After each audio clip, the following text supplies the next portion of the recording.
Hello again, people. It has been quite a few days now, 42 days since I made my last video. The last video I made was on 11th of December 2011, so that's 42 days ago. And I remember I said I was going to make a new one quite soon. I actually ended up being quite lazy, so I haven't made any video until today. But that does not mean I have quit, because I have no option to quit, because I actually had a gastric bypass. So, after a little bit of nagging from people who have been watching my videos, I have now decided, well, maybe I should just make another one. Just keep going. And this is episode 10. It has now been 96 days or 13 weeks since I had my... well, it's actually not been 13 weeks. I had 4 weeks before that where I was on a pre-operation diet. But it's been a total 13 weeks since I started this, and in those 13 weeks I've lost 34.9 kilos. So I've gone down from 185.7 to 150.8. During the last 42 days I have lost, let me check my notes, 5.8 kilos. So that's since 11th of December I've lost 5.8 kilos. I was a little bit hesitant to make any videos so soon after the previous one, because when Christmas came and everything, I had a problem with losing weight. So I was a little bit demotivated, but I just thought, it will pass, it will pass. So today I went on the weight, and it showed me that I had gone down a little bit more. So I thought, okay. And today is January 22nd, 2012. I have made a little bit of a script this time to try and get all the things I want to say into the thingy. So I'm just going to start with Christmas. I was a little bit worried about how Christmas would go, because in Norway a lot of the Christmas food is based on meat, and as I've said before, meat is kind of hard to chew, because I need to chew it really well, or almost like mash, and before I swallow it. And like, we have something called ribbe. It's the ribs of pig, which is sort of fried in long term inside the oven, and it comes out and it tastes really good. But in the old days you just chew it like a little bit and then you swallow it, and your stomach acid sort of digests it. But for me that would actually be a problem, because I would actually have to chew it, and this is not always that easy. And my little sister Monica had nowhere to spend the Christmas holidays, so I made a homemade pizza based on my mother's recipe. And it's a tradition recipe from when I was young. My elder sister doesn't like it, because she doesn't feel that my mother can actually make pizza. But I actually love that pizza, maybe because it's my mother that made it, and mother's cooking and everything. Anyway, I let my sister taste it, and she kind of liked it. And so that was our Christmas dinner. It was a homemade pizza, and that went really well. I have also been trying kebabs, or well, I've had kebab from downstairs from the kebab place. It was okay. It didn't give me the kick it used to do, because they actually have proper kebab with meat. It's like proper meat or beef, so you have to chew it really well, and it was kind of hard to get down. I didn't manage to eat the what's it called, the pita bread, because even though they make it themselves and it tastes really good, I didn't want to eat it, because it's only fine flour. It's nothing else. And I also had their normal pizza, the one that I used to eat earlier. I actually reacted to that a little bit. The bottom of it is like American pan pizza size, so it was kind of hard to get down. It tasted the same, but it didn't give me a kick, because I remember when I was eating pizza, or that pizza, and half the joy of eating that pizza was to get it down and just feel that I was about to burst of fullness. And I don't get anything like that anymore. And it's so I had like 2.5 slices of that pizza, maybe another one a bit later on, and then I just tossed the rest in the trash, and I'm not probably gonna buy it again. It felt a little bit like wasted money. Let's see, adjust the camera a little bit. Yeah.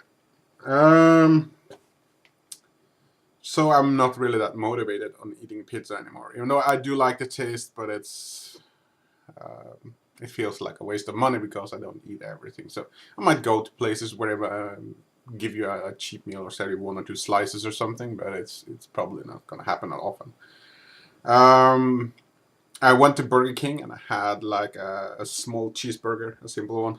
And that was actually a meal for me. That was kind of funny because I used to eat the double whopper cheese with extra cheese and, you know, a full thing.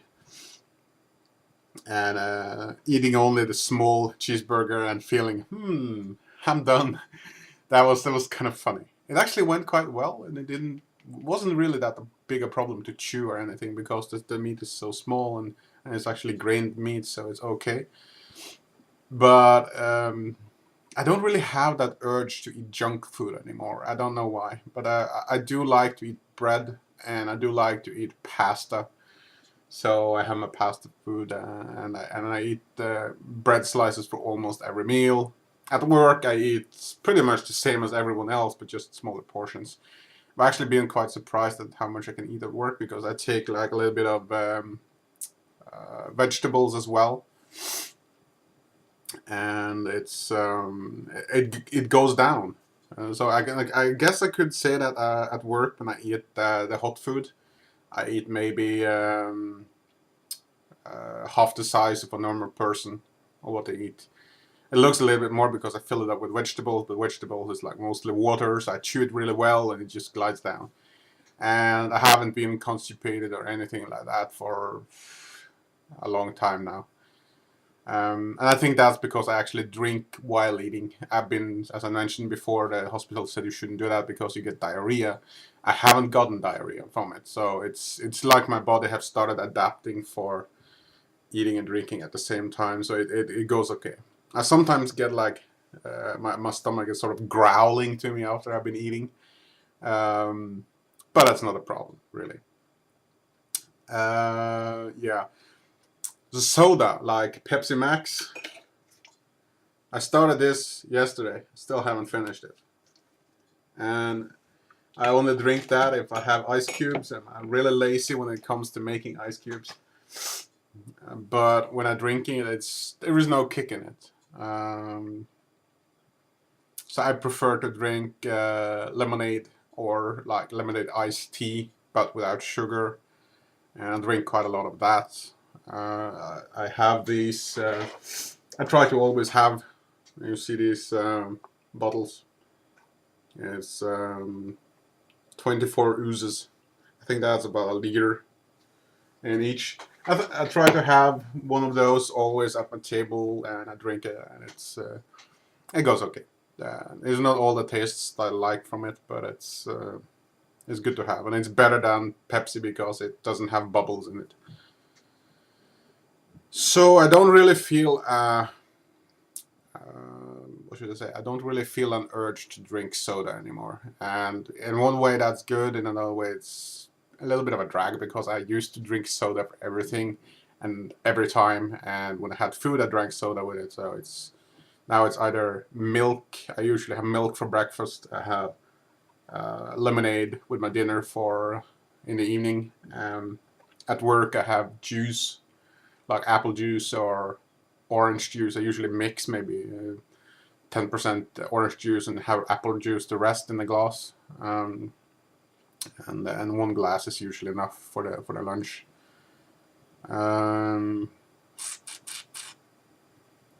I have been drinking a lot of coffee. When I go to work in the morning, I usually stop by a coffee shop and I buy like a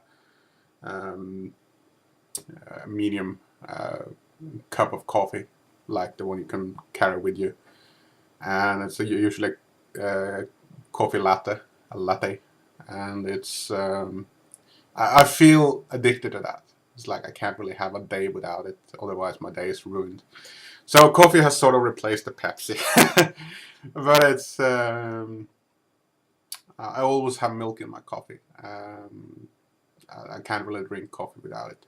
I've been using, as I mentioned in the previous blogs, I've been using a bit of money on quite expensive coffee because I don't like to eat the normal or drink the normal coffee, which is kind of bland in the taste. Anyway, I have made some notes on my phone as I've been thinking about things that I would want to bring up in the blog. And one of the things I've been thinking of is sweets. Every time I go to or previously when I went to like the grocery stores to buy stuff, I used to always walk by the sweet candy shelves and maybe feel an urge to have some of that. But normal candy has never been a big thing for me. I don't really eat that much, and when I do, it's usually like jelly and like strawberry jelly thingies, and it's I don't really eat that much of it. But what I have found out that is I love cookies, I like crisp cookies. I love brownies. Can still eat it now, and I usually have maybe a brownie with a coffee in the morning. Um, I feel kind of addicted to it. It's like coffee doesn't taste good unless I have the brownie, and the brownie doesn't taste good unless I have the coffee. So it goes together. But sometimes I try not to have the brownie every day because I usually eat maybe 1.5 hours before I get to the part where I have the coffee. And if I have the brownie on top of that, the brownie is kind of a lot of calories in. So it's that's also one of the ways how I've been preventing the weight loss to happen that fast, is that I don't go and say I'm just gonna eat a salad and only meat without fat. I just eat anything I want. I don't eat it whenever I want. I try to keep 2 hours in between all the meals, but then again I try to eat every 2 hours as well. And when I eat every 2 hours, I don't really care what I eat, but I try to make it normal food, like a slice of bread with toppings. I don't go out and buy a cheeseburger for my every second hour or something like that. So normal food is what I've been going for. I've had this weird thought lately. Is that sometimes I feel bad that I do not feel bad about feeling bad about eating things. I don't know if you understood that, but it's like I used to feel bad when I had a chocolate. Now I don't feel bad when I have a chocolate, and I sort of miss feeling bad that I had a chocolate because it kept me motivated for losing weight, you know. And now I'm losing weight anyway, and I'm kind of afraid of if I don't really have it at the back of my head that chocolate is bad, then I might end up with diabetes or something like that, even though I'm losing weight. So I think it's important that even though you have had the operation, like I have, it's important to think that you still have to eat healthy food that doesn't really mess up your normal systems. Like sugar food, if you only eat sugar food, you're pretty bound to get diabetes, even if you are thin.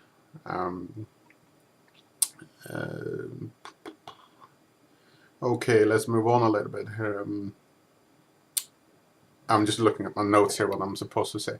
I have been feeling a little bit better when it comes to going to the toilet. It seems like my body has started adjusting a bit. When I want to pee, it's like when I sit down, it feels like I have a,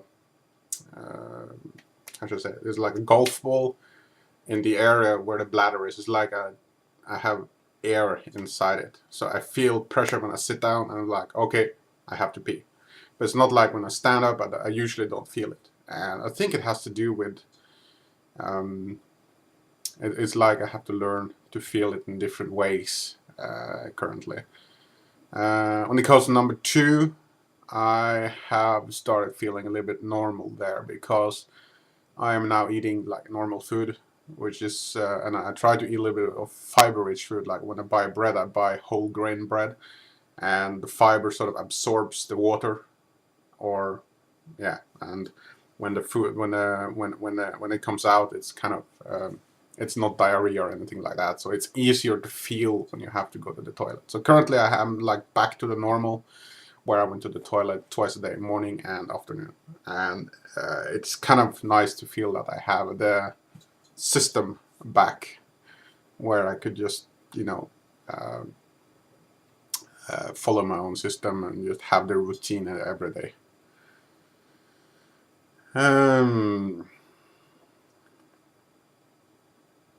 Yeah, let's move on. I was thinking about bringing up some things about mental health. I think it's liberating that I no longer sort of need to think extremely on what I put into myself, because previously it was like you always had to think about what you were eating, otherwise everything you did would be for nothing.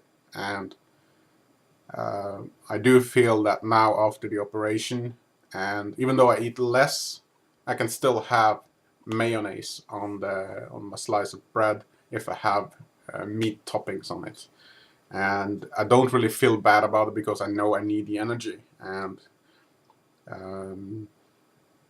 so it's kind of relaxing for the mind to not having to worry about those things all the time. So I feel better like that because I'm more at ease with myself. I also had a little bit of a boost mentally, because I've always been a little bit depressed about my economy.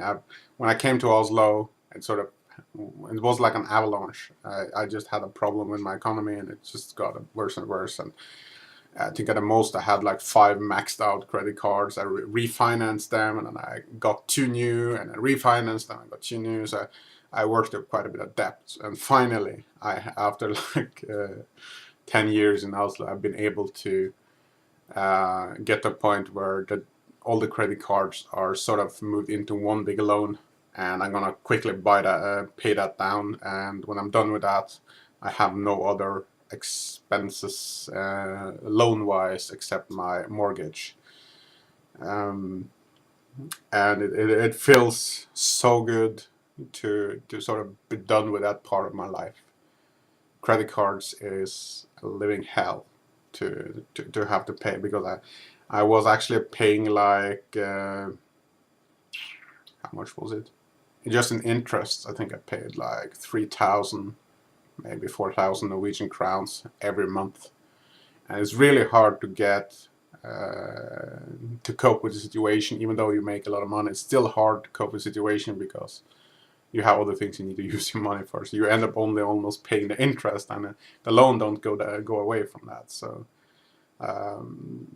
I feel a lot more at ease now when my economy has started stabilizing as well, and which actually makes it possible for me to buy a monthly card at the swimming pool and stuff like that, because I can actually afford it again. So okay. Now I'm gonna come to pretty much the last parts, what has happened recently. On Friday now, I went to a party, and I've also been a couple of times at restaurants having food. And when I come to the restaurants, I usually eat maybe half the portions I get, and I always ask for no rice because I can't eat rice anymore. Unless it's really, really overdone, because you always get it al dente, and I have problems with al dente food now. Al dente means, if you don't understand, it means that like if you have pasta or rice or potatoes, they are boiled, but they are still partially hard, so you have something to chew. But I need like rice and pasta. It needs to be fully boiled. It needs to be fully boiled, so when I eat it, it doesn't expand in my belly, because when it expands, that's sort of when the pain comes. And it's really hard to eat rice and pasta, not potatoes though, but rice and pasta is really hard to eat when it expands further, because you maybe eat until you feel full, or nauseous, and then after maybe half an hour, it starts to expand and you feel really bad. So that's it about that. As I said, I went to a party on Friday, and it was the first time I had alcohol after my operation. I had 3 glasses of wine and some other kind of pipe. I don't really remember what it was. And I spread the glasses out over like 2.5 hours. So I didn't really drink that fast. I could feel I was a little bit tipsy, but it was not, I don't know, it was like having 1 or 2 beers previously. And it didn't hit me like this. It was just, it went really okay. I had it for the food, and well, it was okay. For the food in the party, we had beef tenderloin, and that was a challenge. I can tell you that. And then the beef piece we got was like this in the size, and I managed to get through most of it, but it was really hard to get chewed well because it wasn't properly, it was like medium minus in consistency. So, and that was kind of difficult. So I actually got confirmed that beef is gonna be a problem. I think I need to spend money on the most expensive, most tender beef you can ever get. Otherwise, you will have trouble chewing. When it melts in your tongue, it's pretty okay, but that was not it. So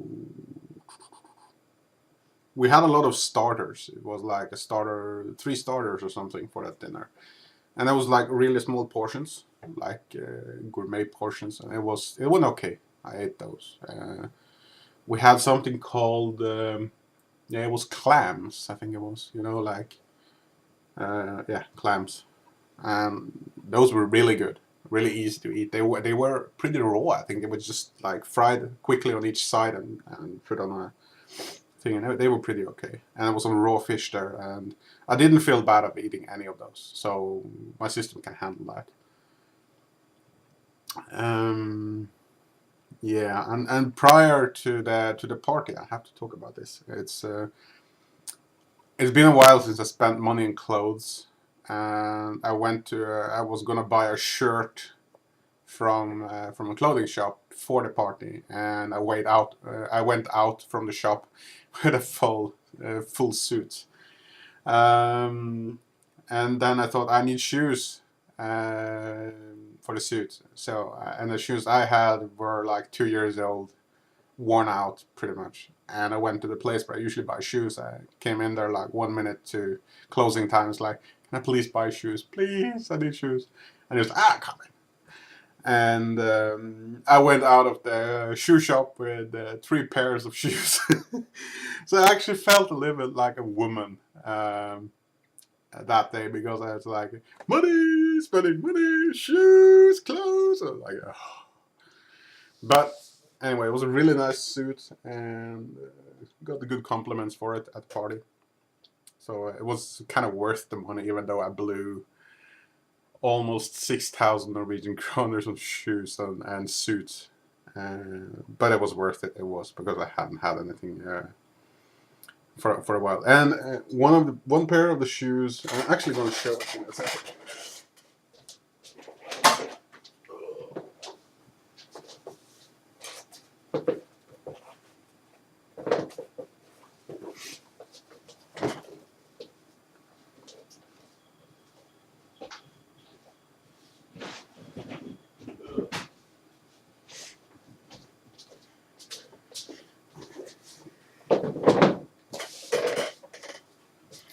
I have been thinking of going to the gym, so I bought sneakers, and as you can see, I have quite a big foot. This is, how big is this? Let me see. UK size 15. No, that's US size 15.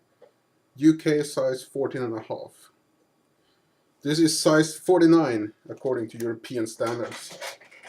But that's just for jogging shoes or sneakers. The shoes I had for my suit were those. They are a little bit worn out now. It's a size 48. Or yeah, it's about size 13 and a half. And I bought some shoes I can use for everyday use. These. And I was actually, normally I don't buy that many shoes and I don't buy a suit or anything like that, but I got good discounts. So I saved maybe 2,000 Norwegian crowns buying those things, like 1,000 on the shoes together, and the suit I saved about 1,000 on. So that was pretty good. I would strongly urge people to send me questions because it helps me talk about things. So if you have any questions, or if you're considering taking an operation and want to have my feedback on what I think about your thoughts or anything, or if you have a tip, if you have had the operation, have problems, and you want to have some tips, I can give my personal views, I can give my tips on it. It may not be accurately according to medical standards, but it would be my personal view on the things. So if you want feedback, feel free to drop me a comment. All my comments need to be approved before they will be displayed on the movies. So if you want to send me a comment or a letter, you can just do that as a comment. I will not approve it normally unless it's unless I feel it's suitable to be visible for everyone else. So you can use the comment field to leave me a letter, or you can send me an in-game. Not an in-game. You can send me an in-YouTube email. Now you know I play computer games. Yeah. So send me a comment. Send me a mail. If you want to send me an email, the email address is boofblog@gmail.com. Send to that one, it comes straight to my email. Yeah. Sorry for the delay on this episode. Hope I will make it longer the next time. So until next time, see you.